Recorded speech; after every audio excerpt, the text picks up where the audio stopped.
지난번에 치유 집회가 있었고 사실은 지난달에 계획되었던 것이 여러 사정으로 인해서 한 달 미루어지게 되었습니다. 오늘 치유 집회에 임하면서 저는 기대감이 있습니다. 하나님께서 오늘 밤에 무슨 일을 행하실지 거기에 대한 기대감이 제게 있습니다. 여러분에게 있습니까? 하나님이 일하시면 능치 못하심이 없으십니다. 그분께서 오늘 밤에 저와 여러분을 이곳으로 불러주신 데는 다 이유가 있는 줄로 믿습니다. 연약한 무릎이 세워지게 될 줄로 믿습니다. 하나님의 능력으로 치유의 역사가 나타나게 될 줄로 믿습니다. 우리가 함께 기도하면 너는 내게 부르짖으라, 내가 내게 응답하겠고 내가 알지 못하는 크고 비밀한 일을 내게 보이리라.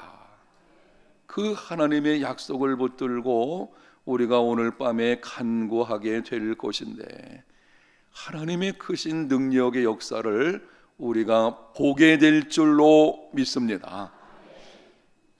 하나님의 능력을 경험하는 삶, 단순히 소문으로만 듣는 것이 아니고 이런 것입니다.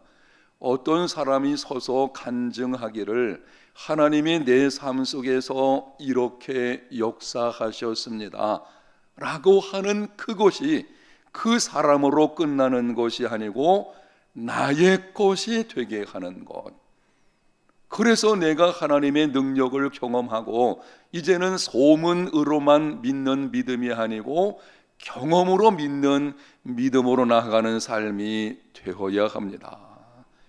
예수님을 믿어도 믿는 사람답게 믿는 것이 중요합니다.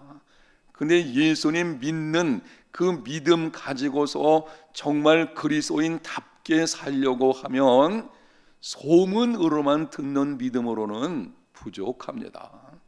여러분이 오늘도 말씀을 듣게 될 것이고 매주일 말씀 듣고 여러 경로를 통해서 하나님의 말씀들을 듣게 되는데요, 단순히 그 말씀을 듣는 것만 가지고는 우리의 믿음은 견고해지기가 쉽지 않습니다.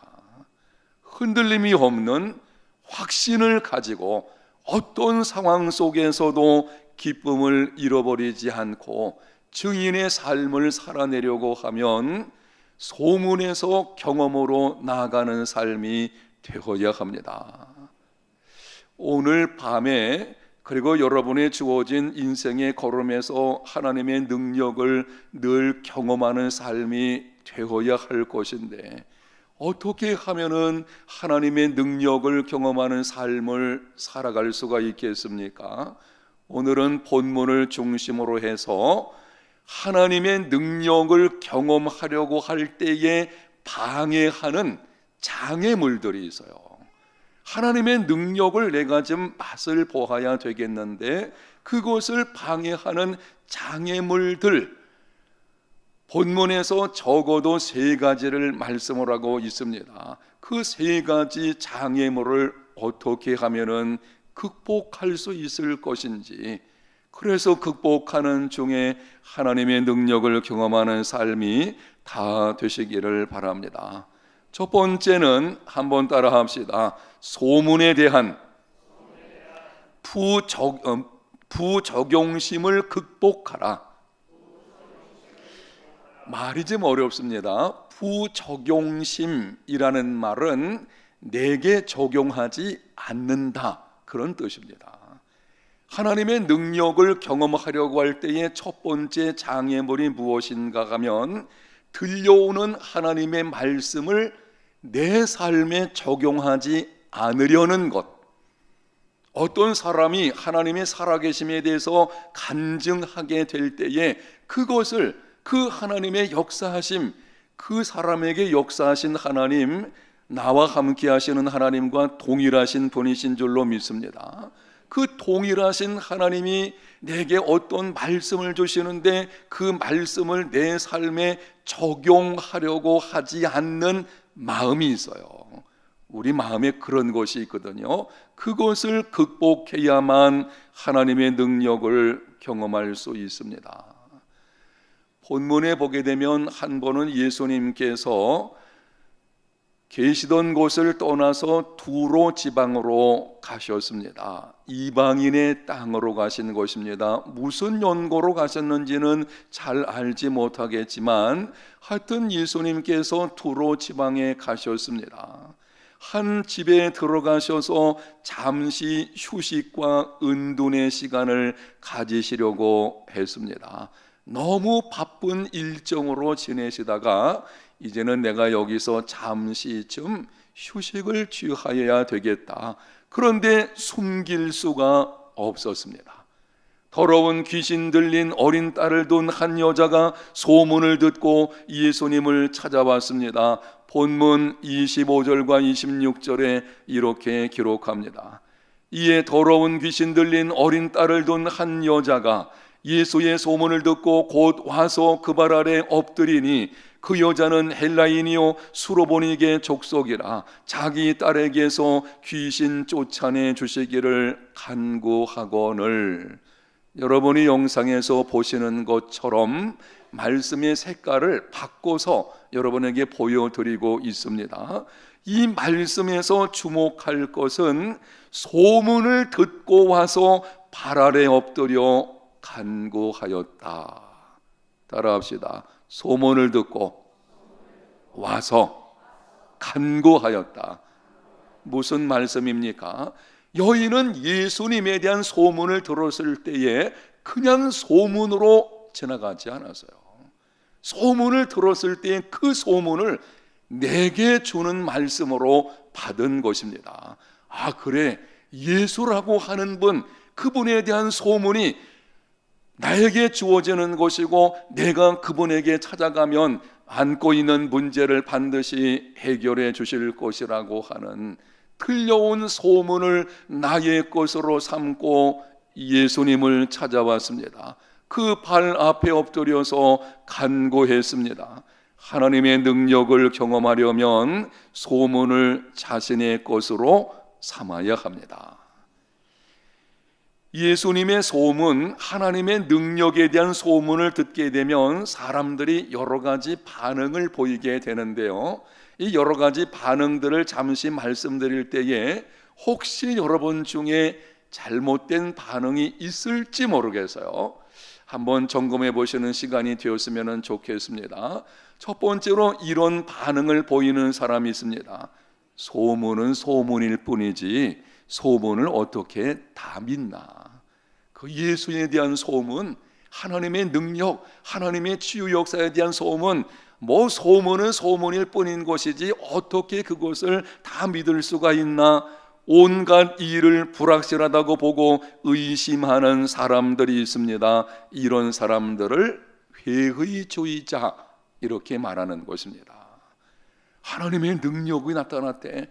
근데 그거를 그냥 뜬 소문이겠지. 무슨 지금 시대에 지금같이 과학이 발달하고 의학이 발달한 시간에 세대에 무슨 하나님의 능력으로 치유된다고 우연히 되었겠지. 이렇게 생각하는 사람들이 주변에 있습니다. 두 번째는 목구멍이 포도청인데 그런 일에 관심 가질 겨를이 어딨나. 뭐 소문이 그럴 수 있지만 내가 지금 살기도 바쁜데 먹고 살기도 힘든 상황인데 내가 거기 가서 뭐 참석을 해가지고 또 말씀 듣고 기도할 필요가 뭐 있겠나. 이 생계형 현실주의자들이죠. 하여튼 먹고 사는 일에 너무 바쁘다 보니까는 하나님의 말씀을 들어도 자기에게 적용을 시키지 않는 것입니다. 세 번째는 소문을 듣고 호기심에 찾아오기는 하지만 그것이 전부인 사람들입니다. 소문을 듣고 찾아왔어요. 여러분이 혹시 오늘 밤에 치유 집회가 있으니까 한번 가보자 호기심에 나왔을지도 모르겠습니다. 나왔어요. 나왔으면 들려오는 말씀을 나의 것으로 삼아야 되는데 나와 있는 것으로 전부인 사람들이 있습니다. 말씀을 듣지만 자신의 것으로 삼지 않습니다. 이런 사람들을 구경꾼이라고 하는 것입니다. 여러분, 구경꾼은 하나님의 능력 경험할 수 없습니다. 무슨 말씀을 주시든지 그 말씀을 나의 것으로 받아야 되는데 그냥 구경꾼으로 와 있는 경우, 심지어 이런 경우도 있습니다. 아멘, 옳습니다. 문제는 여기 있어요. 그렇게 입으로 말까지는 했는데 실제 내 삶 속에 적용하지는 않습니다. 이런 경우죠. 아이고, 목사님 오늘 밤에 참 좋은 말씀 들었습니다. 하나님의 말씀은 단순히 좋은 말씀이 아닙니다. 능력의 말씀인 줄로 믿습니다. 네 번째는 소문을 듣고 트집을 잡으려고 하는 사람들도 있습니다. 참 기가 막힌 거는요, 성경에 보게 되면 그리고 현실적으로도 이런 경우가 있습니다. 어떤 사람은 하나님의 말씀을 들을 때에 자기를 꽉 찌르는 어떤 말씀이 되어지니 트집을 잡는 경우가 있어요. 자기의 자존심을 세우려고 하는 것인지 아니면은 자기가 지금 가지고 있는 어떤 권리나 혹은 소유를 빼앗길 것으로 생각해서 그런 것인지 거부하며 부정적으로 말하는 사람들이 있습니다. 예수님께서 이 땅에 계실 때에 예수님 하나님의 아들 되신 그분이 말씀을 전했을 때에도 바리새인들과 서기관들은 트집 잡는 것입니다.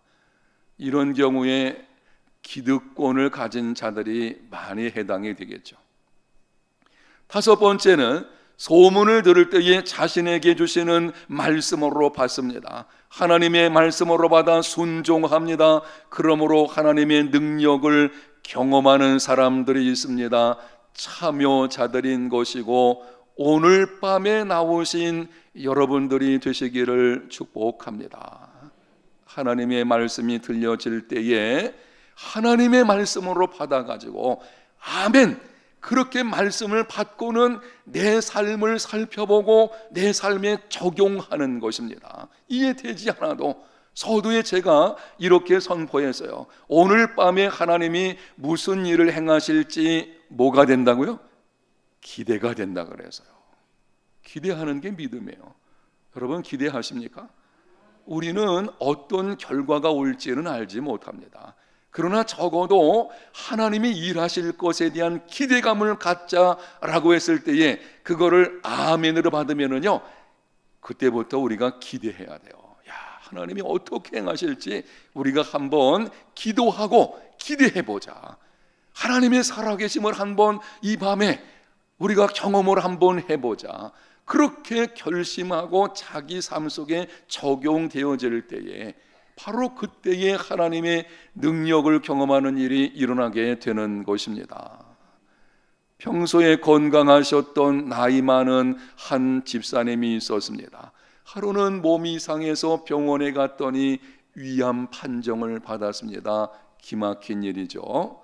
연로하기까지, 이분이 연세가 많으신 분이신데요, 그때까지 건강에 대해서 그리 걱정을 하지 않았어요. 그런데 몸이 좀 이상해서 갔더니 위암 판정을 받고 수술을 받게 된 것입니다. 나이가 많은지라 수술 받다가 혹시 무슨 일이 있을까 생각을 해가지고 문병 오신 목사님의 손을 꼭 붙들고는 지금까지 자신이 생각할 때에 죄를 지었다는 것을 자백을 하기 시작을 했어요.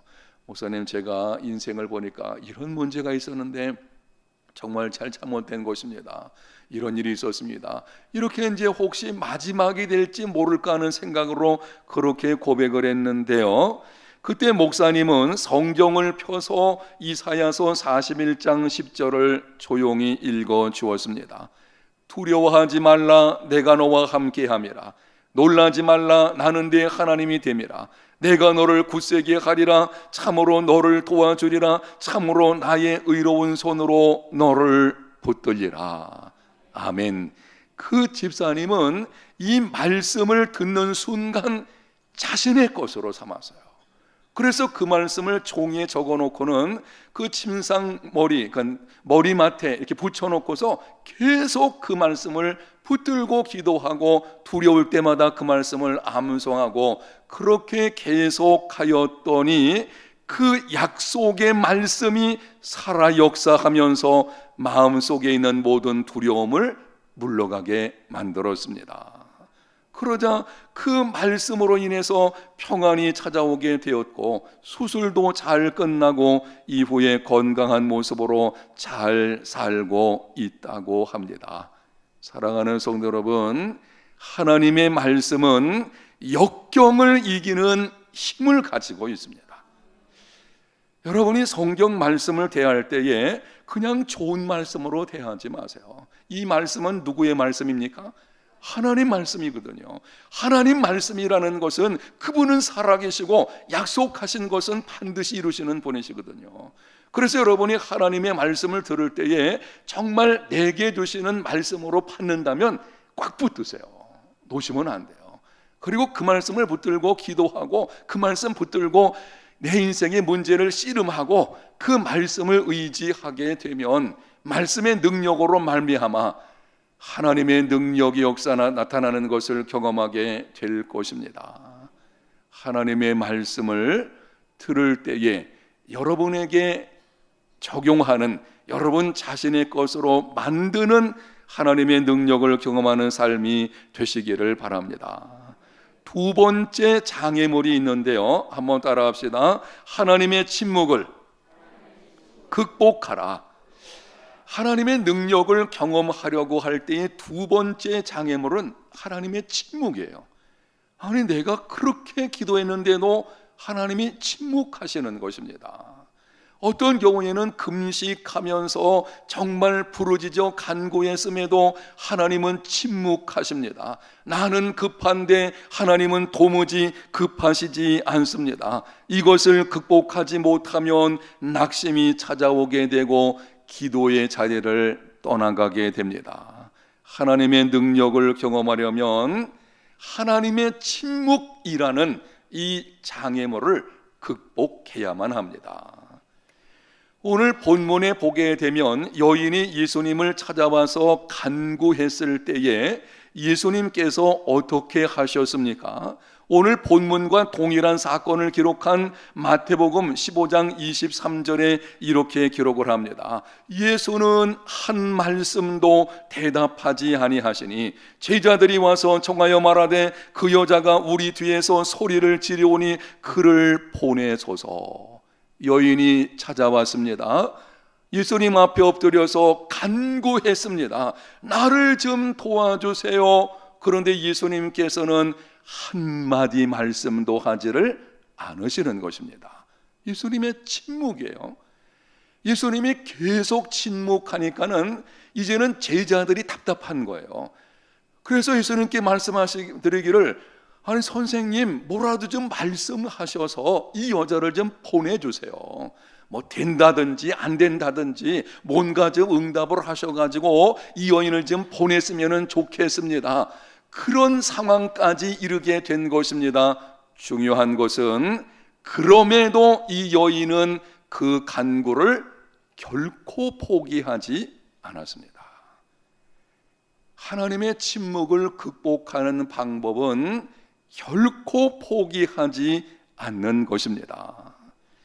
부르짖어 간구함에도 하나님께서 침묵하시면 원망하는 사람들이 있어요. 하나님, 나 사랑하지 않는가 보다.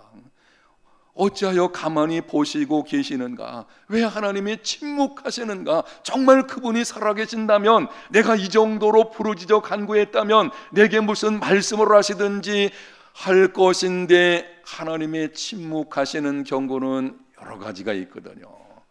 어떤 이상한 그리스도인은요, 기도했을 때에 하나님이 침묵하시니까 안 되겠다 그래가지고 점쟁이를 찾아갔대요. 제가 우리 교회에서도 아주 오래전에 한번 들어서요, 누군지는 모르겠는데 우리 교회 아주 오래전의 일입니다. 기억이 좀 가물가물하기는 한데 하여튼 나와서 새벽에 기도하다 안 되니까 상황은 급하여지고 그래서 점쟁이를 한번 가봤대요. 여러분 이러면 큰일 납니다. 이거는 진짜 아주 부끄러운 일인 것입니다. 주변에서 들려오는 얘기를 보게 되면요, 심지어는 교회에서 중직을 가지고 있는 사람들까지 점쟁이를 찾아가는 경우도 있다고 합니다. 이 부산 해운대가 아니고 저 서울 어느 지역에 그런 일이 있다고 합니다. 그 인터넷 보면은 그런 뉴스들이 좀 나오는 경우들이 있거든요. 심히 부끄러운 일인 것입니다. 하나님이 침묵하시는 이유는 성경에 보면은 다양합니다. 그 이유가 무엇인지를 오늘 밤에 시간이 많지 않기 때문에 다 말씀드릴 수는 없습니다. 그러나 그 모든 경우에 한 가지 공통점이 있어요. 하나님이 침묵하시는 경우들이 여러 개 있거든요. 뭐 아브라함의 경우라든지 아니면은 어떤 신앙의 위인, 뭐 여러 가지 침묵하시는 경우들이 있는데, 이런 경우에 하나의 공통점이 있는데요, 하나님의 침묵은 우리로 성숙한 신앙과 인격의 사람으로 변화되게 하시는 무엇입니까? 과정입니다. 기도하는 사람이 얻는 가장 큰 유익, 제가 설교 시간에 종종 말씀드리지 않았습니까? 우리가 하나님께 기도할 때에 그 기도하는 사람이 얻게 되는 가장 큰 유익은 내가 기도하는 것에 응답받는 것이 아니고, 기도하는 중에 누가? 내가 변화되는 거예요. 이게 더 중요한 것입니다. 기도하는 중에 하나님이 침묵하셔요. 그러니까 또 계속 우리가 기도하지 않습니까? 그래서 계속 하나님 붙들고 씨름하며 기도하다 보게 되면 원하던 얻으려던 마음이 기도하는 중에 주고자 하는 마음으로 바뀌게 됩니다. 미워하던 마음이 기도하는 중에 사랑하는 마음으로 바뀌어 갑니다. 잘못된 사람을 바로잡아 달라고 기도하다가 문제는 내게 있으니 나를 변화시켜 달라고 기도합니다. 다른 사람의 허물을 탓하며 기도하다가 막 기도하다 보니까 내 속에는 들보가 있는 것을 깨닫게 되네요. 그래서 하나님 앞에 또한 내 자신의 문제를 가지고 가슴 치며 기도하게 됩니다. 여러분, 하나님의 침묵은 우리의 형편을 모르시기 때문이 아닙니다. 그분에게 해결 능력이 없기 때문도 아닙니다. 그럼에도 침묵하시는 것은, 한번 생각해 보세요. 알고 계셔요. 그분은 충분히 해결할 능력을 가지고 계신 분이십니다. 그럼에도 침묵하시는 이유는, 따라하겠습니다, 더 중요한 것을 주시려는 것이다. 아멘. 더 중요한 것이 무엇입니까? 내가 변하는 거예요. 이게 가장 큽니다. 내가 변하는 거.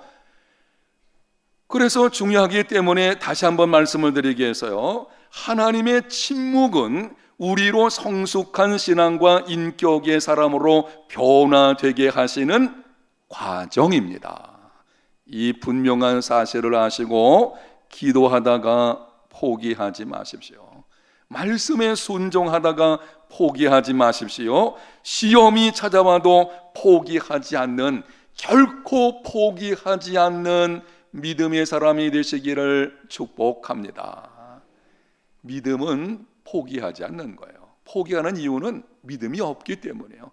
믿음은 포기하지 않는 것입니다. 혹시 여러분들이 너무 속 썩여가지고 자녀를 포기하고 싶다든지, 아니면은 여러 가지 측면에서 문제거리가 많아가지고 가정을 포기하고 싶다든지, 아니면은 이런 일이 있으면 안 되는 것인데 내 인생이 너무 기막히게 가니까 내 자신을 포기하려고 하는 마음이 있다든지, 그렇게 하지 마시고 결코 포기하지 않는, 2000년 전에 오늘 본문에 기록되어진 이 사건, 2000년 전에 수로보니게 족속 여인의 포기하지 않는 믿음을 보시고 귀신 들린 딸을 고쳐주신 예수 그리스도는 오늘날 우리가 섬기는 동일하신 분이신 줄로 믿습니다. 동일하신 분이시거든요. 우리도 이 여인처럼 포기하지 않고 기도하면 반드시 하나님께서 우리에게 최상의 길로 인도하여 주실 줄로 믿습니다. 하나님의 침묵을 극복하는 방법은 포기하지 않는 것입니다. 세 번째 마지막 한 가지 장애물 한 번 더 따라합시다. 가중되는 환난을 극복하라. 하나님이 침묵하실 뿐만이 아니고 이런 경우가 있어요. 갈수록 상황이 안 좋아지는 거예요. 이게 답답한 것이죠.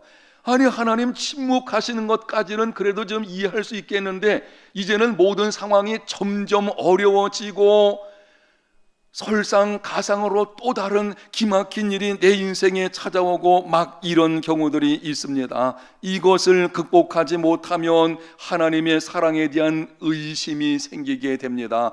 믿음 생활 자체가 흔들릴 수 있습니다. 하나님의 능력을 경험하려면 가중되는 환난의 고통을 극복해야 합니다. 본문 27절에 제자들의 말을 들으신 예수님께서 말씀을 하십니다. 예수께서 이르시되 자녀로 먼저 배불리 먹게 할지니 자녀의 떡을 취하여 누구에게? 개들에게 던짐이 마땅치 아니하니라. 기가 막힌 말씀이에요. 여러분 생각해 보세요. 지금 더러운 귀신 들린 딸로 인해서 비참한 상황입니다. 그런 지경이라면 틀림없이 주변 사람들이 수군거릴 것이고 주변 사람들에게 멸시를 당했을 것입니다. 이제는 지푸라기라도 잡는 심령으로 예수님을 찾아왔습니다. 그런데 예수님께서는 침묵하시다가 느닷없이 하시는 말씀이 개들에게 던짐이 마땅하다. 이 모욕적인 말씀을 하시는 거죠. 지금 점잖게 말씀을 드려서 그렇지 쉽게 말하는 겁니다. 너희들 같은 개 같은 자들에게 뭐 줄 거 있느냐, 이런 방식으로 예수님이 말씀을 하시는 것입니다. 예수님이 어떻게 이렇게 말씀하실 수 있겠습니까? 사실은 이 여인의 믿음을 시험하는 것입니다. 그러나 이 여인의 입장에서 보면 최악의 상황인 것입니다. 이렇게 가중되는 고통의 상황에서 여인의 대답을 한번 들어보십시오. 28절 영상에는 말씀을 같이 한번 읽어보겠습니다. 여자가 대답하여 이르되 주여 올소이다마는 상아래 개들도 아이들이 먹던 부스러기를 먹나이다.